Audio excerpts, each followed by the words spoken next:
Мен Нұржан Байтөс, Шығыс Қазақстан облысы Абай ауданынан келіп отырмын.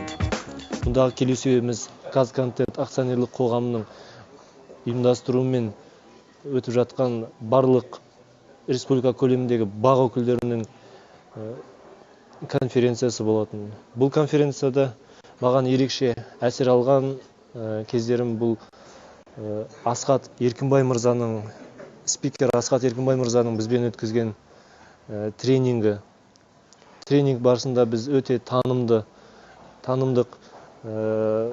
өте насихи және де біліктілігімізді арттыратын, болашақта шығармашылығымызды дамытатын, өрістететін, өркендететін үлкен бір дәріс алдық.